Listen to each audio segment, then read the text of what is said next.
Welcome to Agri Insight with Emmanuel. Today we'll be talking about in-depth of broiler farming. I will be giving you a guide, a step-by-step guide that even a novice can use to succeed in their broiler farming. We will cover everything from how to purchase if you are watching from Nigeria, how do you purchase your birds, how do you house them, the medication, the treatments, the heat contents you will need, every details, the kind of feed to use, and what targets to follow to be sure that you are doing the right thing. On our other pages, we see people ask all sorts of questions. How many bags of feed do we use? What amount of heat? How long should I brood my birds? All these questions will be answered. And then we'll cap it up with a little bit on marketing, how to sell what you have raised, and give you a range of what your profit margin should look like. We will also delve into questions of if you want to dress your bed and sell, how to know the weight. All those details will be covered in this video. Please, if you enjoy what we are doing, encourage us, like, share, and subscribe. Follow this video to the end. Every aspect of it will be packed with information that can help you as a beginner begin and begin very well. So we are going to start with giving a brief overview of broiler farming and what the purpose of broiler farming is. Effectively, broilers are raised for meat. The primary purpose of raising broiler is for meat consumption. There are different kinds of birds you raise for eggs, some for their ornaments, but for broiler farming in particular, it is raised for meat. This has to be done within a period of 6 to 7 weeks to make sure you have a proper feed conversion ratio. If you keep your birds longer, in Nigeria, some persons keep their birds for as much as 12 weeks so that they could sell it live during the festive season. But commercial broiler farming, your goal should be to harvest between 6 weeks and 7 weeks. As a matter of fact, some fast food chains prefer keeping theirs for 5 weeks because they give you a specific size that they buy from you, which can be achieved between 5 weeks and 6 weeks. But generally, and for the purpose of this work, it is 6 weeks that we'll be looking at how to get the best weight for your broiler at 6 weeks. Now, having known the purpose of broiler farming, we'll be talking about site selection, the housing of your broiler. The most efficient, both for small farmers and big farmers, is the cage system. I will give you a dimension. If you look down on the video, you will see certain pictures of broiler farms that I will be putting up so that you can see. Now, in the housing, the average broiler takes up 1 feet by 1 feet when you're raising broiler farms. Why do I say you should use broiler cage system for your broiler farming? It's a good investment because it protects your birds. That system of, that design of raising birds makes it difficult for you to have problem with disease. So you could set up a small cage, even at home. You could get wood, you could use metal to design a cage. But the most important thing is that under the cage is a mesh that allows their droppings to fall out from the cage and then gives your birds a proper environment. Now you will look, if in this video as I'm speaking, you would have seen pictures of cage system. You will see it is automated. Their drinking system is automated. It means the birds will go to a nipple, just like a feeding bottle, and then they will peck on it and then they will get their water from it. Their feed is usually outside where they stay. They will stretch their head out of the cage.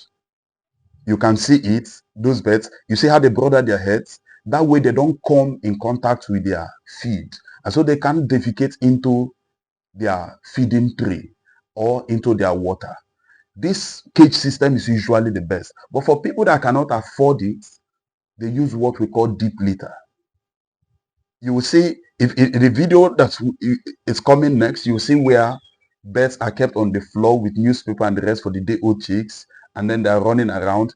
This one, most farmers use this one, but I would want to strongly encourage you, if you're starting small, to avoid the hustle of disease and all that. Try and get your cages. Now, having talked on that, the next thing I would want to share with you are the things you will need to make sure you are able to monitor your farm. Thermometer. As you can see, it is square. You use this, it's a floor thermometer. You use it for temperature, to gauge the temperature, because in the description, I'm going to show you the exact thermometer, the exact temperature your birds should stay under from the day 1 till they are 6 weeks old. They need different temperature. You will have your heat system. For those that don't want to do them in large quantity, you see the picture of gas brooder. And then some persons use coal stand. Like you can see in this video, I use charcoal stand made from rains. Because of the quantity of birds, we were doing almost 5,000, brooding almost 5,000. And then I had not started using gas brooder. I didn't know much about gas brooder. And then by the time I got to this level, I understood the efficiency of gas brooder. We started using gas brooder. You see this in this other video, we had about 3,000 birds here. We used gas brooder to brood them and monitored the temperature all through. Every stage, week 1, there's a specific temperature. Week 2, there's a specific temperature. They begin regulating their own body temperature after the 3rd week. The next is their feeder. I have always preferred this long feeder that you can see, because as day-old chicks, they can't step into it. There's another one that's like a tray, but they step into it to eat. And so we spend so much on medication, managing them, because they poo where they eat. And I have always tried to discourage that, especially from those that are starting up this business as novice. So you can get these trays. And all these things I'm telling you, if you could look for shops around you to get them. And thank God for technology these days. If you are somewhere in Nigeria, anywhere in Nigeria, you can go to all these online shops, Jumia, Gigi, and snap these pictures. You can screenshot these pictures, use the pictures to search out for where you can buy these things, and then use that. So this is the long tray. I prefer the long tray to the round one, like I've obviously shared with you. Then we have the drinker. There are nipple drinkers. If you're doing lots, please go with the nipple drinkers. It will help you. And then if you are doing just a few at home and you cannot connect the plumbing for the new nipple drinkers, you can also use these round drinkers. I use that for a lot. In fact, the first time I did about 5,000 broilers, we used this kind of drinker. So with proper management, you could still get that done. And the last thing I would want you to get in your broiler farm is a scale. In fact, 2 scales. The grammage scale to monitor your growth, your feed conversion ratio, because I will give you data that will guide you so that you are not panicking and asking. I go online and people are always asking me, my bird is 3 weeks old, how is he doing? My bird is, and you can't know from those questions just looking at their pictures, because it depends on how the angle the picture was taken from. You can really not ascertain if the birds are doing well.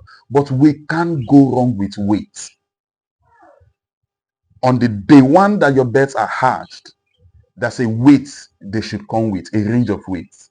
Within the first week for broiler, your bird should have added at least 180 grams.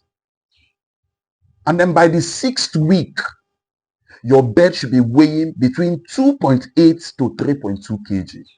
Depends on the quality of feed and your management pattern. So you need that scale. The grammage scale for when they are quite small within the first 2-3 weeks, and then a much bigger scale to measure their weight up to the point you want to sell. And then you still need the bigger scale to sell your birds. You make more money when you sell them based on their weight, not just looking at it live. And most big companies that will order from you would also want to buy based on weight for transparency and then the flow of proper price. Now, having shared all these, giving you an overview, showed you different types of cages and encouraged you to use the cage system for your broilers, we'll be talking about one of the main questions we recurrently get: feeding your birds. What quantity of feed? I've done a video and I'm going to tag that video. I'm going to tag that video as to the quantity of birds you eat. It was done, if you are raising one bird, what one bird we eat in period of 6 weeks, what 50 birds we eat, what 100 birds we eat. But averagely, for the purpose of this video, I'm going to use 100 birds. 100 birds will eat 13 bags of feed throughout its life duration in 6 weeks. 13 bags of it. And each bag, if you're in Nigeria, our bags are 25 kg bags. So you are expected to feed 25 kg bag of feed, 13 of such bags if you're raising 100 broilers. You could ask around you for where you get broiler feeds. There are different feeds I've used. I don't want to mention any specific brand here, but there are good brands of feeds in Nigeria, both local and pelletized can be used. Now, for the first 4 weeks, I always encourage people to use starter. First 4 weeks, you feed your birds with broiler starter. Then the next 2 weeks, you go with your broiler finisher. This pattern helps you get the appropriate results. And broilers eat both day and night. So you could make sure you have proper lighting for them. There are small solar bulbs these days that can be used, rechargeable bulbs, if you're doing it in small scale. If you're doing it large scale, I would strongly advise you use inverters to reduce the cost of power and make sure you get the proper result. So that is for the feeding. And then nextly, we will quickly talk about the health. There are 2 primary vaccinations that we always encourage: the Lasota and the Gumboro. You can Google the closest vet shop to you. You will see some bottles come in a bottle that can serve 100 beds, and then they have the ones that you could use for 1,000 beds. So Lasota and Gumboro, it's very compulsory. And the shop where you are buying it from will give you a vaccination chart. But for those of us that you want to get my own vaccination chart that I've been using over the years, you could chat me up in the comments and then I will send it to you. I will reply on the comments with my vaccination chart. But you need to at least get those vaccination charts. So that's about vaccination. But please, if you are doing above 100 birds, please look for a vet around you. You don't have to keep them on retainership. People ask all sorts of questions. My birds are sick. What do I give to my bird? Those are not, your investment should be handled seriously. Get a vet on speed dial to visit your farm. If there's real emergency for big farms, I always encourage people, get a vet attached. With all the experiences I have, all the farms I am managing, I have vets attached. They're not on salary. I buy most of my drugs from their vet shops and I make sure I could call. In some cases, you pay them something to visit, and that protects your farm. It is very important. The place of veterinary care and health care cannot be overemphasized. And please keep good records. You need to have a problem. I would not be able to tell you today with certainty that you need 13 bags of feed to raise 100 birds if I was not good at record keeping. You need to have a health record. You need to have a feed record. You need to even have a water record, because water consumption for your birds are as important as feed consumption. Clean drinking water is paramount for having healthy livestock. So keep proper records. If you also want records, chat with me. respond to this video and ask questions. And those questions that are specific will be answered to you there. So that is for record keeping. The last thing we'll be talking about is marketing what you have raised. If you're doing small, 50, 25, 100, you could raise them. Please, I will encourage you, don't keep your birds above 6 weeks, because after 6 weeks, their feeding increase very so much, and then the feed conversion ratio is no longer at optimum. So you don't make so much money keeping them longer than 6 weeks. Try and dispose of it. Now it's easier at that point to sell. You could keep a table around you. You could tell your neighbors if you're doing just few. But after 6 weeks, if you're in a place where the power system is sound, you could dress your beds, put them in the fridge, and as people know you are doing it, they will come, because most of your buyers will ask you to dress the beds for them. And subsequently, we are going to do a video on how to dress beds. But for now, get them dressed at 6 weeks so that they don't just keep consuming your feed without having a positive feed conversion ratio at that point. But if you are doing large quantity, make sure you have gotten a market, you have engaged a buyer. Right now, at this stage, having done this over the years, we now produce based on demand. That these companies call me and say, look, I'll be needing 5,000 broilers in 8 weeks. I sign an agreement with you, and then I produce that 5,000 broilers. I don't just go buy 5,000 broilers, begin to raise them in the hope of getting where we'll buy it. No.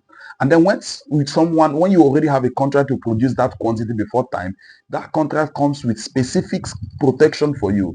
What size do you want? What quantity do you want? And how am I going to ship it? Which transport? And all that will be taken care of by your contract documents. Now let us quickly go through all we went through. We said that the primary purpose of broiler farming is for meat production, and you get your optimum feed conversion ratio. Feed conversion ratio means the amount of feed your broiler eats that is converted to flesh, to meat. We say that is optimal at 6 weeks, and that at that 6 weeks, if you did well in your broiler farming, you should have a weight of 2.8 to 3.2 kg in 6 weeks. And we say the best way to keep your broilers is to make sure they don't come in contact with their dung. And for small farmers, you could do cages for that and put a wire mesh under the cage that allows their droppings to fall through. And we also emphasize the place of keeping adequate record to make sure you can calculate your feed, what you spend on water, the time, everything should be properly calculated. Your records should be there. And we'd say you should slaughter your birds and refrigerate them when they get to 6 weeks if you do not have someone picking them up. Because after 6 weeks, the profit margin begins to drop after 6 weeks. Your highest profit comes when you keep your birds for 6 weeks. And we say if you're in Nigeria, you could go through to see where you can shop on some of these things. And then with this guide, you will not make any mistake. Check our bio, check our description for 2 basic things. We will drop in a link for details on feed that your broilers, depend on the quantity you're doing, will consume. And then we will also be talking about the heat. We will drop a link to what temperature your beds will enjoy to thrive, also in the link. Until we see you next time, we hope you succeed in the business of farming. Thank you.